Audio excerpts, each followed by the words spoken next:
Olá, pessoal, tudo bem? Bem-vindos a mais um episódio do Real Cloud Talks, a série de podcasts onde a gente vai discutir tecnologia, os desafios dessa tecnologia, o que ela traz de bom, o que ela traz realmente de exercício que os clientes têm que fazer. E comigo hoje, eu sou Silvio Pereira, CEO e cofundador da Real Cloud. Comigo hoje eu tenho o Pedro Alpes, vou deixar eles se apresentarem, e o Alexandre Figueiredo.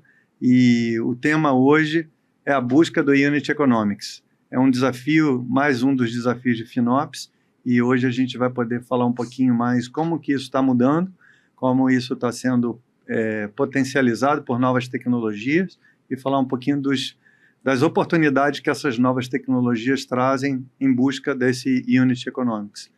Pedro, por favor, se apresente. Obrigado. Fala, galera, tudo bem? Sou o Pedro Alpes, sou Head de Soluções na Real Cloud, né, onde a gente vai bater esse papo aí sobre FinOps, né, em específico essa busca pelo Unit Economics, tá? E aí, obrigado aí pelo convite. Isso, e aí, pessoal, também, bom dia. Sou gerente de serviços aqui, Alexandre Figueiredo, gerente de serviços da Real Cloud. E a ideia é justamente essa discussão aí que o Silvio está propondo, né? De falar um pouquinho aí do Unit Economics e até como isso muda, né, o tipo de conversa que a gente tem aí nos interlocutores aí dos nossos clientes. Tá bom, obrigado, bem-vindos. E hoje a gente está falando, como o Pedro falou, muito de um tema que é coberto por FinOps, mas FinOps, como a gente sempre gosta de frisar, é uma responsabilidade de todos. É uma cultura, muito mais do que uma unidade de negócios, ou um departamento, ou uma pessoa, né? As pessoas que desenvolvem tecnologia, especialmente em nuvem, precisam se preocupar em eficiência de custo, eficiência de performance, sustentabilidade, resiliência, todos os atributos que você tem que fazer para manter um aplicativo funcionando da melhor forma possível. Hoje a gente vai focar num dos temas que eu acho que é o principal, se não o maior motivador da existência, inclusive das técnicas FinOps ou da cultura FinOps. FinOps surgiu, só conceituando, da junção de DevOps com a necessidade de um controle de custo. Como na nuvem tudo é pago por consumo, você dá um poder muito grande para o desenvolvedor de escolher o que vai consumir, né? E esse custo pode gerar desperdício, esse poder pode gerar um desperdício que traz custos e oportunidades de economia. Então, basicamente, o que o FinOps procura fazer é mapear quem está gastando, como está gastando, e criar oportunidades de economia, evitando desperdícios e melhorando, né, a forma da gestão diária. E um dos desafios de FinOps é traquear corretamente o Unit Economics. E eu falo Unit Economics porque, na verdade, eles traquear o custo unitário para relacionar esse custo unitário com a receita unitária. E isso criar a economia unitária, que a gente está chamando de Unit Economics aqui em inglês, mas, enfim, para deixar muito claro o que significa economia unitária. Economia unitária tem a ver com o custo daquela unidade, pode ser a unidade de negócio, pode ser o custo de um departamento, pode ser o custo de uma transação, pode ser o custo de um cliente, a transação de um cliente. Então, o custo unitário tem várias vertentes, e isso também relacionado à receita daquele custo, né? Então, quando eu faço uma transação bancária, o banco sabe quanto que aquilo custou para eles, quer dizer, possivelmente vai querer saber quanto custou aquela transação, se for possível, e, logicamente, se tiver como associar uma receita àquela transação, vai saber qual é a receita, e a economia significa qual é a margem, a diferença entre custo e receita, ou receita e custo, você vai chegar na margem daquela transação. Então, esse é o principal motivo da criação da área de FinOps, para realmente seguir o custo unitário. Seguir o custo unitário significa que o seu custo unitário tem que cair, né, ao longo do tempo. E se ele está subindo, já é um alerta. Já o custo total já depende de outros fatores. A empresa pode estar crescendo e o custo total está crescendo, mas o custo unitário não. O custo unitário é unitário. Então, ele deveria ser traqueado, seguido e monitorado de perto, de preferência em tempo real. Então, como fazer isso, né? Como fazer isso? Hoje, a proposta, eu vou pedir ao Pedro para falar um pouquinho mais disso, como é feito hoje o traqueamento desse custo unitário, usando tags em nuvem, e qual seria uma alternativa, né? E o que traz de desafios esse sistema hoje de tagueamento para buscar esse custo unitário? Boa, obrigado, Silvio. Hoje que a gente tem visto, né, acho que é maioria dos clientes faz o tagueamento dos recursos e aí depois eles tentam correlacionar o gasto, né, que vem do billing, dos provedores ali, né? Geralmente você fazendo isso com algum curve file ali, né, que pega os repostos de uso e cruza os dados de billing com os tags, e aí cada empresa tem a sua regra de alocação ali para tentar criar um tipo de proporcionalidade ou algum tipo de peso, né? E algumas empresas, né, um pouco mais avançadas já começam a coletar algumas métricas ali de telemetria em contato com o time de dev, né, para chegar em algum tipo de estimativa, né, desse custo unitário, aí mapeando, por exemplo, uma chamada API que correlaciona com alguma unidade ali, né, que está ligada ao negócio. E aí, como você falou, né, pode ser o custo da transação, pode ser o custo da subscrição também, né, de você ter os usuários e saber o quanto que custa cada usuário, para você conseguir saber o quanto que você vai cobrar da subscrição desse usuário, né, e saber se a empresa está indo bem ou não, né. E o que a gente tem visto é uma disciplina que já cruza por padrão, né, por design, a telemetria, né, e na verdade a observabilidade dos custos de dentro do workload direto com o billing, né? Então, sem ser um somatório externo de 2 pedaços, mas com uma plataforma que já faz isso por padrão, né? Verdade. Legal, Pedro. E aí eu vou trazer o Alexandre para a conversa e focando aqui no passado dele, técnico de DBA, né? E eu acho que uma das maiores dificuldades hoje na camada de banco, são várias camadas, a gente gosta de falar. FinOps é dividido por camadas, camada computacional, camada de CPU, memória, camada de máquinas, a camada de banco de dados, a camada de storage, camada de rede. São várias camadas, você pode ter otimização em cada uma dessas camadas, né? E como fazer, né, em termos de tecnologia, para traquear o custo unitário do ponto de vista do banco de dados, que é a sua especialidade. Quando te conheci lá nos primórdios, isso, tem tempo. É um grande DBA, né, que é uma profissão que eu brinco, não está em extinção, mas está sendo escondida dentro dos serviços de gestão de banco de nuvem, que os próprios serviços já trazem o DBA embutido, né, dentro do serviço. Mas como é realmente do ponto de vista de divisão de custo, como que você mapeia e rastreia, né, o uso e o consumo por unidade de negócio ou por transação? Aí é que complica, né? Porque, na verdade, assim, é muito comum você ter poucos bancos de dados, vamos colocar assim, né? Não é comum você ter um banco de dados para cada serviço, para cada aplicação, né? Então, os bancos de dados, geralmente, eles são compartilhados aí por diversas áreas, diversas aplicações. E aí, esse consumo, ele não é fácil de você levantar, né, de traquear. O que a gente vê é que o banco de dados é compartilhado. Sim. Legal. E aí? Como é que a gente faz consegue... hoje é taguear quem está usando. Hoje é taguear quem está usando. Você, de repente, até, óbvio, né, olhando quem lá é o dono, entre aspas, daquele banco. O dono do banco. Ou quem são os usuários daquele banco. Eu ia até nesse ponto, nesse nível aí, de repente, dos usuários, alguma coisa, mas eu acho que talvez nem chegue a isso. Assim, esse banco... Vamos lá, ele pertence a quem? Qual é a business unit? Quem é que usa? Comprou? Quem que pegou esse RDS aqui? Quem é que está usando? Quem subiu esse serviço aqui? Esse cara é o cara que vai pagar a conta. Sim. Agora, quem está usando? Mas eu quero dividir esse custo. Eu sou o dono de subir pela empresa, mas eu não uso sozinho. Você não usa sozinho. Tem um montão de usuários aqui. Então, é na média. É no olho de um líder que vai dizer assim, não, cara, pelo que a gente vê aqui, esse banco de dados aqui, olha, quem consome a maior parte disso aqui é a galera da TI, ó. Vamos botar aqui. Tag ajuda até que nível e ajuda ou não ajuda, né? Essa é a dúvida. Não, assim, na verdade, para banco de dados ele não ajuda. Não ajuda muito. Não ajuda muito. Você tem lá a sua tag dizendo que aquele banco pertence a tal usuário ou a tal área. Mas de repente tem 10 usuários, 10 usuários, e aí... Você divide como? Vai dividir igualmente? Vai fazer uma ponderada ali, alguma coisa para chegar num... Normalmente eu vejo os clientes fazendo isso, uso de tag, aí para nesse nível, quem está usando paga igual, ou tentam relacionar com alguma telemetria de consumo. E aí essa telemetria não vem nativamente pela tag. Você tem que correlacionar com alguma outra ferramenta, tipo, eu tenho uma ferramenta de observabilidade, vou medir aqui quem está fazendo mais uso, significa posso tarifar por espaço, posso tarifar por query, posso tarifar pelo custo das máquinas de banco ao longo do tempo e dividir na quantidade de queries que foram feitas por tempo e quem são os donos daquelas queries, mas aí tem um esforço gigante de correlacionar isso com quem é o dono, quem é o usuário e quem realmente está usando. Porque você ser usuário não significa que você é proporcionalmente igual, né? Se tem 10 caras usando, paga 10% cada um, mas se o cara está usando, um cara está usando 99% e o cara... Todo mundo paga 10%, o cara paga 10% e usa 99%. Esse cara que está consumindo pra caramba, assim, situações mais pesadas, que consomem de fato mais recursos. Sim.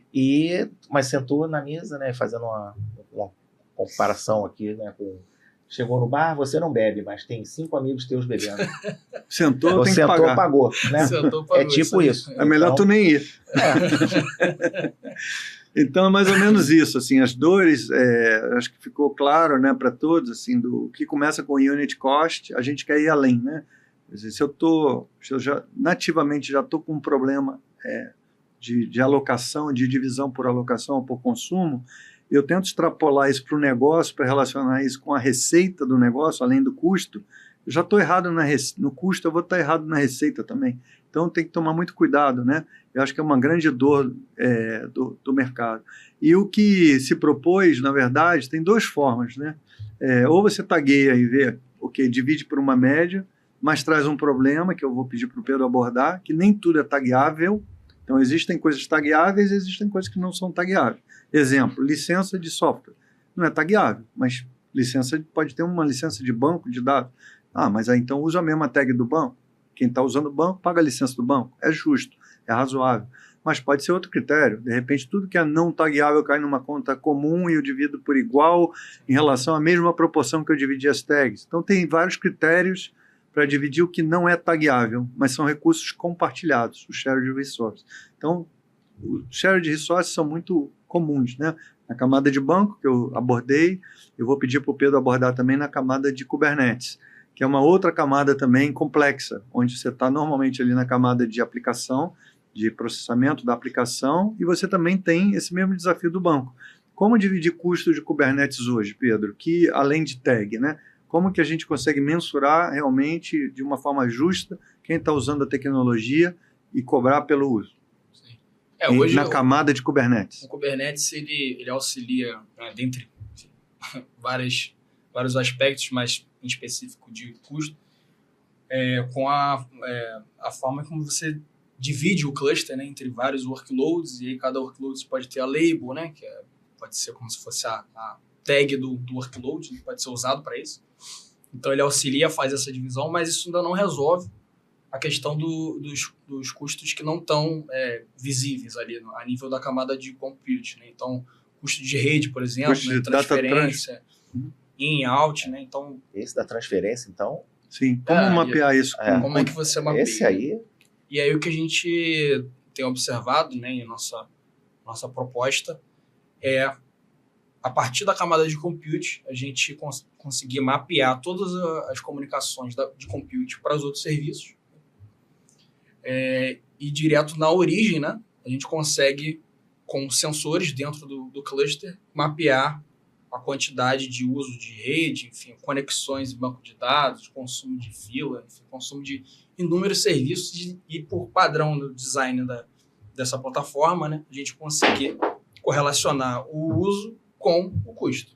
Então, a gente entende que hoje esse é o caminho mais rápido, né, e menos doloroso, e mais direto também, né? Um pouco de mudança de paradigma, né? De em vez de você fazer de trás para frente, né? Tagueia tudo, depois vê o billing e vem rateando, a gente vê em tempo real o uso e distribui o custo. Era isso que eu ia perguntar, né? Tem tempo real, né? Sim, ainda assim, aí eu vou chamar o Alexandre aqui para opinar em relação a isso tudo que a gente falou, assim, usando técnicas tradicionais de tagueamento mais subtagueamento, vamos chamar assim, dentro do Kubernetes, que é namespace, service name e label, são os 3 níveis de tagueamento que existem dentro da camada de Kubernetes.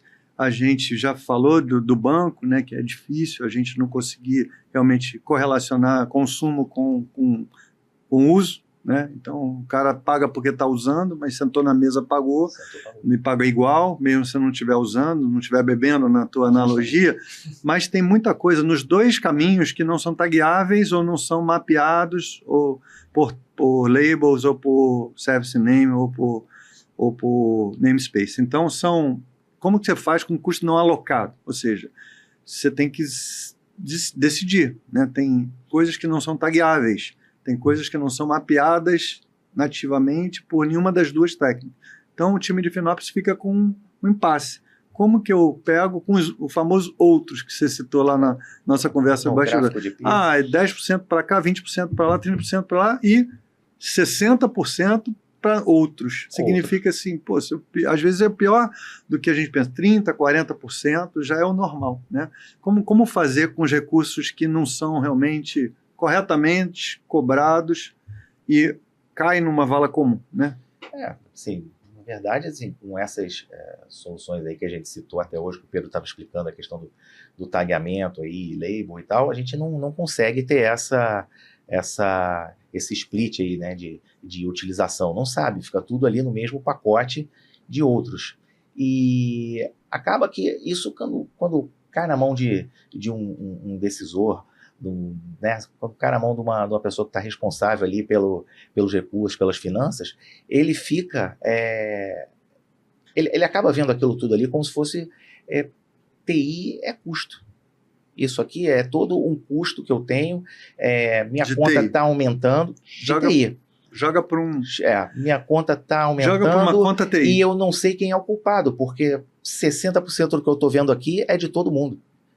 Mas aí é de todo mundo ou não é de ninguém, ele fica meio cego. Fica difícil tomar decisão de negócio. Ele tomar uma decisão. Praticamente então, impossível ele não toma decisão de negócio. Relacionar isso com uma unidade de negócio. Fala, não, queria saber quanto que eu custa a minha transação. Não, está misturado nos 60% comum. Sei lá, uma empresa de e-commerce. Eu quero saber quanto que eu gasto aqui por cada pedido, cada ordem, né? Cada pedido que saiu aí no site. Ele não consegue ter isso. Está muito claro. Tudo é de todo mundo. Então, ele não consegue, ele tem que arbitrar de alguma maneira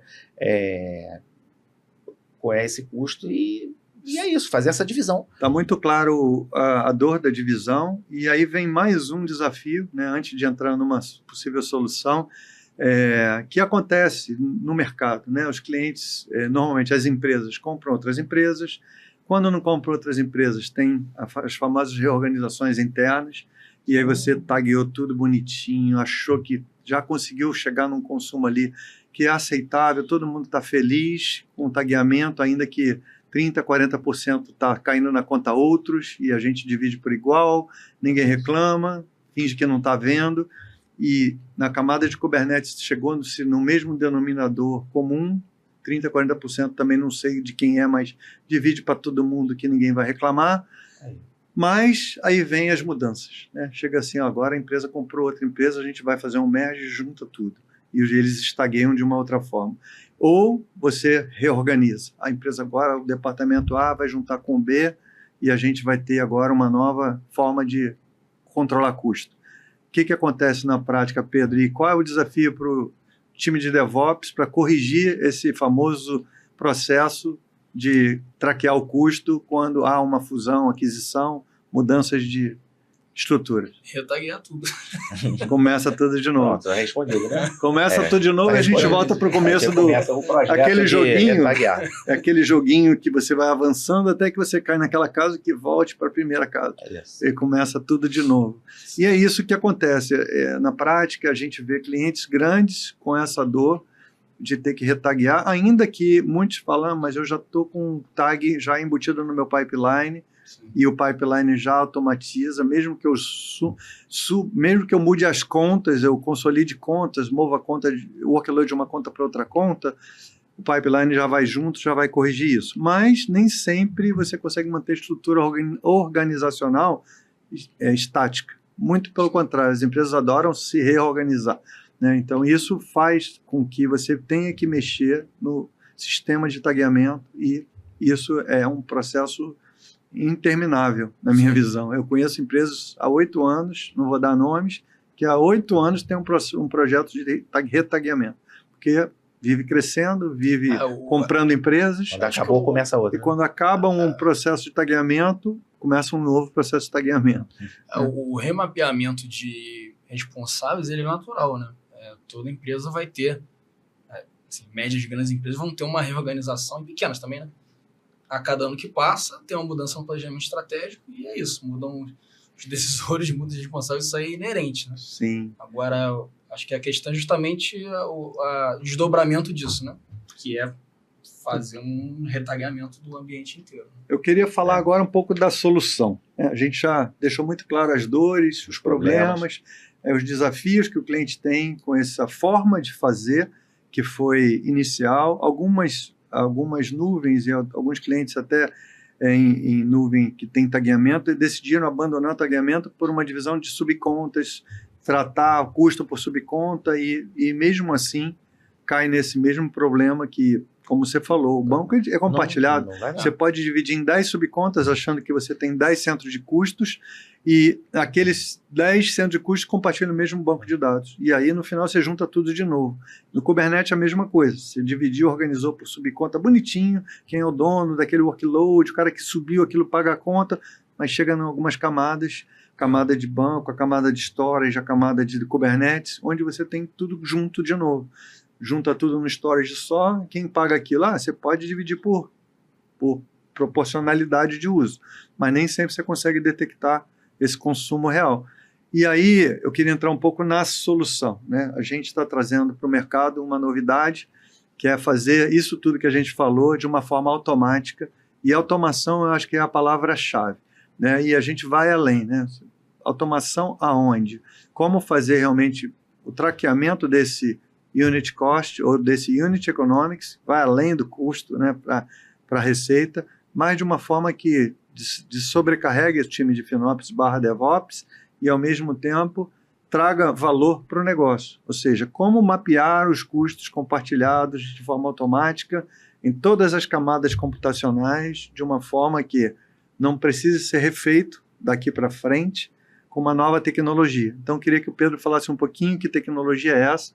A gente trouxe uma parceria forte, eu vou falar o nome, com a Attribute, que é uma empresa israelense. A Real Cloud é um representante exclusivo dessa tecnologia na América Latina, para os nossos clientes. Queria que o Pedro detalhasse um pouquinho mais o conceito do como fazer isso sem taguear, como fazer isso sem realmente precisar em todos esses níveis, fazer um processo manual quase, como a gente citou aqui. Boa. Então, a abordagem, né, a metodologia acho que da Attribute é fazer essa atribuição pensando numa metodologia inside-out, né? Então, de dentro do workload, a gente sair para as conexões externas, né? Igual já é feito com muitas ferramentas de segurança, né, que já usam sensores dentro das máquinas, em específico o eBPF, que também é o mesmo sensor utilizado pela Attribute, para conseguir mapear diversas camadas de comunicação, né? E, enfim, no caso de segurança, tem a parte de mapeamento de rede, né? Mas aqui a gente não vai usar exatamente o mapa visual de rede, né? Para mapear os workloads, mas vai usar todas as comunicações que o eBPF consegue enxergar para conseguir, por exemplo, ver a quantidade de queries feitas para um banco de dados, né? Quais bancos de dados estão sendo consumidos, qual o tempo da duração da query.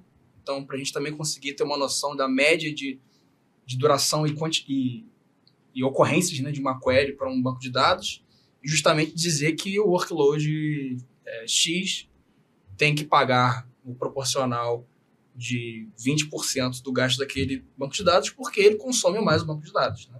Consumiu 20% do banco de dados. E na camada de comunicação, data transfer que você citou também, você consegue? E também mapear a quantidade de consumo da camada de rede para fazer a mesma lógica, né? De criar um proporcional. Ou seja, colocamos até uma pimentinha indo além da camada de banco para conectar também a camada de data transfer e, logicamente, storage é uma coisa mais simples, né? Que já está de traquear, né? De quem é o dono, quem é realmente proporcional, mas é bem legal. Vou voltar um pouquinho mais na frente para você detalhar um pouco mais essa forma, né, de telemetria dos recursos a partir da instalação desse sensor, né, que você citou, falar um pouquinho dessa tecnologia desse sensor, que é eBPF, mas eu queria falar um pouquinho da visão de negócio com o Alexandre, né? Sim, a gente está falando de uma nova tecnologia, uma forma diferente de fazer. Uma quebra de paradigma, esse nome é lindo, né? Paradigma, para que as pessoas possam repensar. Né? Eu brinco, eu gosto do teu jeito de pensar, né? Um pouco de colocar um pouco de humor. Né? Quando você chega numa empresa e fala, eu não sei, já estava assim, não vou mexer para não estragar. Sempre foi feito assim. Quando eu cheguei já estava assim. Quando eu cheguei já estava assim, é melhor não mexer. Né? E a gente vai ter o desafio de fazer o cara mexer. Agora, isso não vem nunca de baixo para cima. Né? Que assim, o funcionário não vai ter a brilhante ideia de chegar para o chefe e falar, chefe, tive uma ideia maravilhosa, vamos jogar tudo que a gente fez fora, vamos fazer tudo diferente a partir de agora, porque a gente vai chegar no tal Unit Economics. É uma visão sempre de negócio. E o negócio sempre driva isso. E o negócio vai fazer as pessoas mudarem. Como convencer ou como falar, né? A conversa com o CFO, que normalmente é o cara preocupado em custo, para realmente provar para ele que tem uma forma diferente de fazer e que ele vai ter que fazer o time se mexer e pensar diferente, fazer diferente. Como é que é a tua visão nisso? Como é que essa conversa isso aí vai rolar? E que benefícios de negócio a gente pode trazer nessa conversa? Isso. Assim, a conversa, ela já muda logo de cara, né? Assim, quando a gente começa a abordar a questão da nuvem e o consumo, né? O CFO está acostumado a ver ali o custo da nuvem como uma conta de luz, né? Vamos ver o que tem aqui, que é o meu custo aqui, o que eu preciso pagar. E esse mês aumentou, nós precisamos reduzir. Pô, será que o time está desligando as máquinas de teste aí? Não está? Será que vamos reduzir o custo?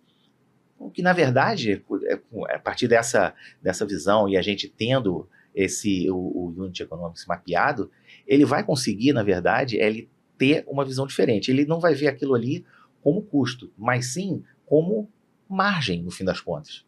Né? Ele vai estar acabando, né? Ele vai, a partir dali, poder tomar decisões baseadas assim, no sucesso do negócio dele. Né?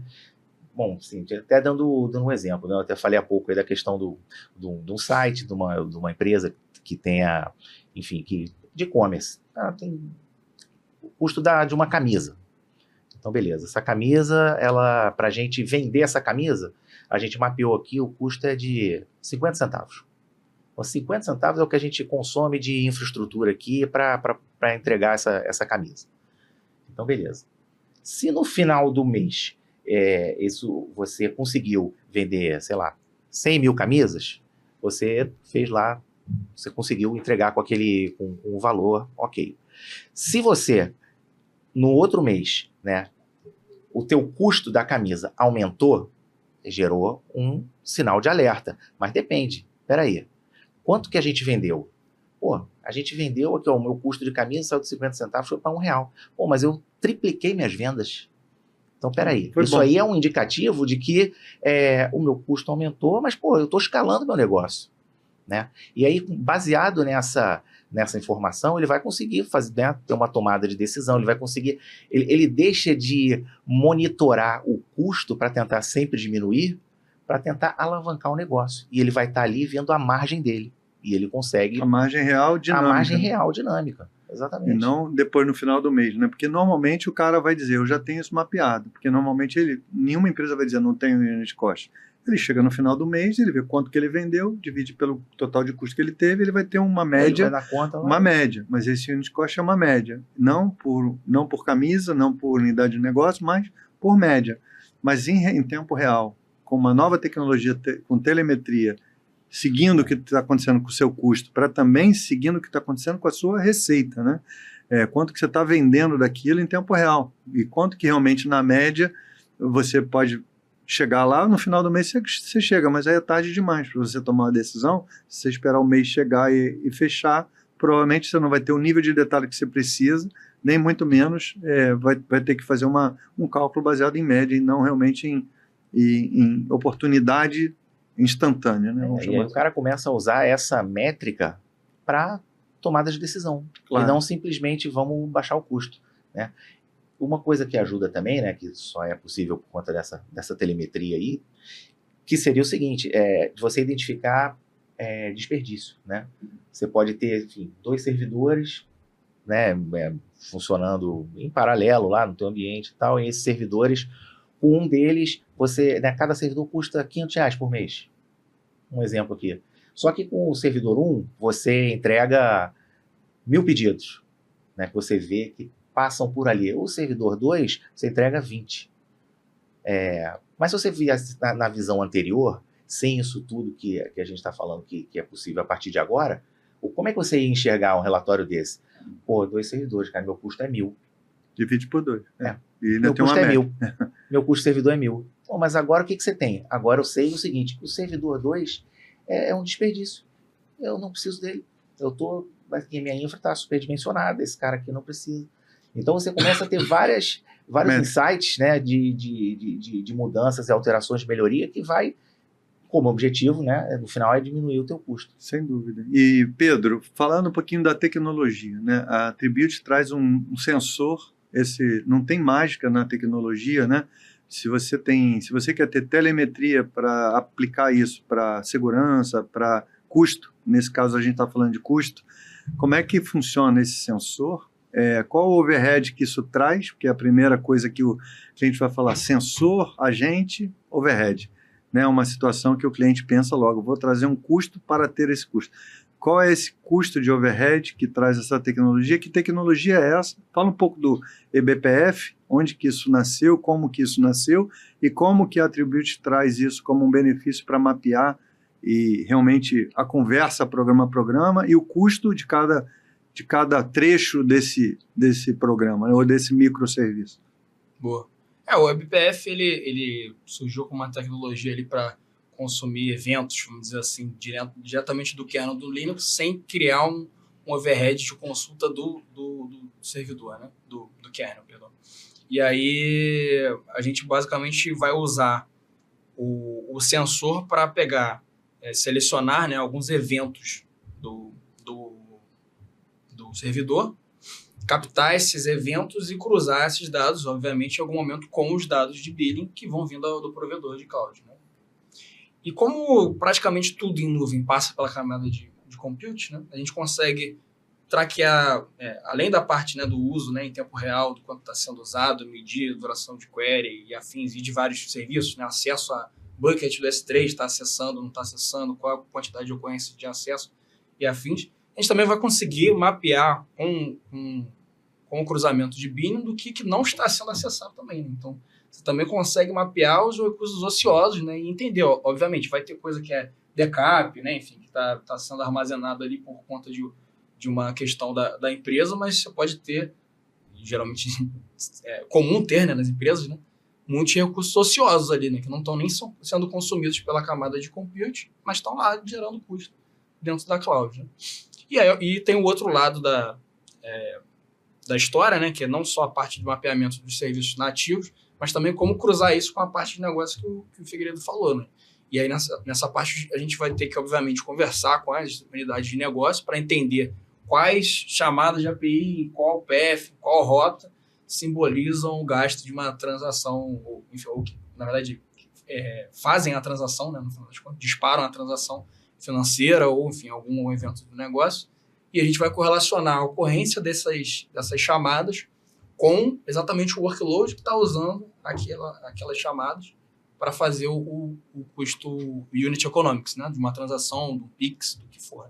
Legal, legal. Isso é uma forma diferente, né, de fazer FinOps, é uma forma diferente de atribuir custo, né, não é à toa que o nome é Attribute, atribuir custo de uma forma automática, não mais se preocupando com o futuro, em termos de estrutura organizacional, estrutura de contas, estrutura de pessoas, aquele workload, enquanto ele existir como workload, ele vai estar sendo mapeado a nível de cada microserviço que ele gerencia, ou que ele gera, ou que ele realmente provê. Então, é bem interessante, é uma forma diferente de fazer FinOps, e aí muitas empresas, a gente vai chegar, não tem nenhum time FinOps estruturado, eles têm um time de DevOps, porque é o time que desenvolve, é o time que coloca a aplicação no ar, e esse mesmo time é o time que tenta rastrear custo, fazer o chargeback, showback, detectar anomalias, que é o básico do FinOps, né? Agora a gente está falando de um FinOps avançado, um FinOps que gera, né, valor para o negócio, que vai realmente falar com o negócio para dizer o que você precisa criar. de produto e o que você precisa rastrear de custo barra receita desse produto e tentar criar isso de forma automática. Mas aí a gente chega num caso que o cara não tem nem um time de FinOps. Como que a Real Cloud, com os seus serviços, pode ajudar a apoiar o cliente a busca do famoso Unit Economics com uma nova tecnologia? Alexandre? A Real Cloud é assim, né? Nós somos uma empresa onde grande parte do time é certificado em FinOps, a gente faz parte ativamente ali da FinOps Foundation e conseguimos ajudar com serviço, com consultoria, né? Muitas vezes não basta você ter a ferramenta, a solução, se você não sabe como interpretar aquilo, né? Então, a gente consegue ajudar com um time de FinOps, com serviços que tem tudo a ver com o dia a dia, tá? Assim, são serviços que fazem parte de um acompanhamento do seu negócio, da sua empresa, e sempre visando o quê? Visando o crescimento, né? O FinOps está ali, obviamente que a gente está falando de custos, né? de redução de custos, mas isso tudo não é só para diminuir a conta de luz, né? Como a gente falou no início, né? Muito mais para a gente divulgar, tentar botar essa cultura, né, de alguma maneira junto com nossos clientes, para a gente crescer esse entendimento deles de FinOps, que em algum momento eles vão conseguir caminhar sozinhos. A gente está apoiando porque a gente, além do conhecimento de FinOps especificamente, a gente conhece a ferramenta e a tecnologia que vai apoiá-los nisso. Tá? Então, a ideia é que esse trabalho aconteça junto, né? Legal. Muito bom. Pedrão, qual o conselho para um C-Level? Né? Assim, nova tecnologia surgiu para detectar automaticamente e traquear automaticamente custos de uma forma que o time possa aplicar isso ao negócio, né? Que conselho que você daria para um CFO ou um CTO de uma empresa em relação a essa nova tecnologia que, ao meu ver, é disruptiva, né? Quando eu especialmente soube como funcionava isso com esse sensor eBPF que a gente está falando, a gente percebeu ali que, como a Upwind tem uma mesma ideia para focar em busca da vulnerabilidade instantânea, em tempo real, focada em segurança, né? Se você aplicasse a mesma tecnologia para FinOps, que resultado isso pode trazer para o negócio? Qual é o teu conselho para a camada de decisores de uma empresa? Acho que o meu conselho é primeiramente, entrar em contato com a gente para a gente escutar um pouco dos seus desafios, né? E a gente entender como que a gente consegue endereçar melhor os desafios. E aí, levantados os desafios, a gente faz uma prova de conceito, né, com a ferramenta, para entregar o valor em cima do desafio da unidade de negócio, né, e construir essa camada que está mais de observabilidade do custo, né, e do negócio, que esteja mais próximo da realidade, né? Então, é uma mudança de paradigma mesmo, né, de você mudar como você está fazendo, mas a gente também, assim, em algum momento a gente tem que fazer uma prova de conceito e atestar, né, o que a gente tá falando aqui. Vou deixar o último ponto, que não poderia deixar de falar de inteligência artificial, né? Quase que tudo que a gente falou, logicamente, tem a ver com inteligência artificial, tudo isso tem a ver com modelos de machine learning, onde realmente é feito, né, todo um controle, né, dos gastos, tanto na visão de o que você está gastando com inteligência artificial, mas também aplicar inteligência artificial para gerir seus gastos. Eu queria que você falasse um pouquinho disso, assim, como a Real Cloud pode ajudar o cliente a traquear os custos de inteligência artificial a nível de unidade de negócio com essa nova tecnologia e, enfim, quais são os seus conselhos para os decisores em relação à inteligência artificial e seus novos desafios de custo? Bom, cara, vamos lá. Eu acho que, assim, o conselho para o CFO, para o CIO, é que, urgentemente, eles devem ir atrás de mapear o teu Unit Economics. Porque tudo isso aqui que a gente está conversando, essa solução, tudo envolve você ter isso mapeado de fato, para você saber usar nas suas decisões. E em relação à inteligência artificial, tentar, de alguma maneira, agregar com novos produtos, novos insights, para tomadas de decisão dele, utilizar tudo aquilo que a inteligência artificial oferece para que isso os apoie nas decisões com base naquilo que o Attribute está entregando. Estou falando especificamente desse caso, porque isso pode acabar levando o cliente a ter mais agilidade, né? E obviamente pode procurar a gente também para apoiar em algum projeto que tenha a ver com isso, que tenha a ver com o desenvolvimento de novas funcionalidades, alguma coisa que consiga agregar a utilização inteligente do Unity Economics que você mapeou. Legal, muito bom. Estamos chegando aqui ao fim de mais um dos nossos episódios. Vou agradecer primeiro ao Alexandre e ao Pedro pela presença aqui, pelo papo excelente que a gente teve. Colocar também para quem está nos escutando e nos vendo que, enfim, estamos disponíveis para falar um pouco mais profundamente, demonstrar como funciona essa tecnologia na prática e fazer uma prova de conceito sempre que for necessário. Né? A gente tem nosso time técnico liderado pelo Pedro, vou deixar o Pedro e o Alexandre se despedirem também e até a próxima. Obrigado a todos aí. Pedro, por favor. Opa, obrigado aí pelo papo, Silvio e Alexandre. Bom, aí estou disponível para trocar qualquer ideia também, se quiserem procurar aí pelas redes sociais da Real Cloud, vocês me acham fácil. Enfim, fico disponível aí para trocar uma ideia mesmo, né, entender a necessidade de cada um. Também, se quiserem conversar sobre a tecnologia, né, estou disponível. Acho que é isso. É isso, também obrigado. Agradeço aí ao Silvio, ao Pedro aí pelo papo e me coloco à disposição também.